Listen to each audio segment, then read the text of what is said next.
वही हुआ जिसका खदशा ज़ाहिर किया जा रहा था। पाकिस्तान ने अफ़गानिस्तान में तबाही मचा दी है। बिस्मिल्लाहिर्रहमानिर्रहीम, अस्सलाम वालेकुम। मैं हूं जुवेरिया और आप देख रहे हैं मेरा यूट्यूब चैनल। आज की एक अहम तरीन खबर आपके साथ शेयर करेंगे कि पाकिस्तान ने अफ़गानिस्तान पर फ़िज़ाई कार्रवाई की है और इस कार्रवाई के नतीजे में जो दुश्मन को जानी नुकसान का सामना करना पड़ा है। पाकिस्तान में पिछले दिनों जो दहशतगर्दी की जो कार्रवाइयाँ सामने आई थी, जो हमले हो रहे थे पाकिस्तान पर, इस्लामाबाद में जो इमाम बारगाह पर हमला हुआ और बन्नू में जो हमले हुए थे, और ये अभी कल ही हमारे कैप्टन को शहीद कर दिया गया। इसके जवाबी तौर पर पाकिस्तान ने अफ़गानिस्तान पर हमला किया है और दुश्मन को तबाह कर दिया है।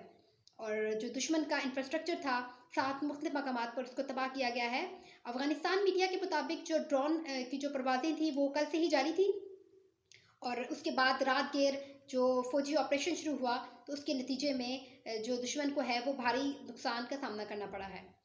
पाकिस्तान ने मुतअद्दिद बार अफ़गानिस्तान को कहा है कि वो अपनी सरज़मीन दुश्मन को इस्तेमाल ना करने दें, दहशतगर्दी के लिए अपनी सरज़मीन को इस्तेमाल ना करें। हम एक पुरअमन लोग हैं और हम हमसाया मुल्क हैं, एक इस्लामी मुल्क हैं हम दोनों, तो हमें अमन के साथ रहना चाहिए। लेकिन अफ़गानिस्तान ने इस पर कोई भी एक्शन नहीं लिया और वो हमेशा से पाकिस्तान में हमलों पर मुलविस रहा है और पाकिस्तान ने मुतअद्दिद बार अफ़गानिस्तान को कहा है, लेकिन उन्होंने जब कोई एक्शन नहीं लिया तो पाकिस्तान ने कार्रवाई की है। और पाकिस्तान ने जो अफ़गानिस्तान के ज़िले हैं बरमाल और इसके अलावा जो दूसरे ज़िले हैं उन पर अटैक किया है और अब तक की जो सामने नहीं आ सका है कि कितनी जानी नुकसान हुआ है।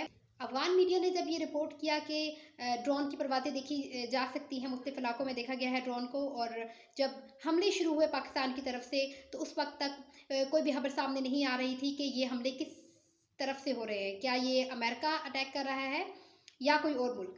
लेकिन पाकिस्तान ने अब इस चीज़ का बाकायदा तौर पर ऐलान किया है। वज़ीर इत्तलात हैं हमारी, उन्होंने ऐलान किया है कि पाकिस्तान ने अफ़गानिस्तान पर फ़ौजी कार्रवाई की है और इस एयर स्ट्राइक के नतीजे में दुश्मन को भारी नुकसान का सामना करना पड़ा है। अब तक के लिए इतना ही। हमारे साथ रहने के लिए शुक्रिया। अल्लाह हाफ़िज़।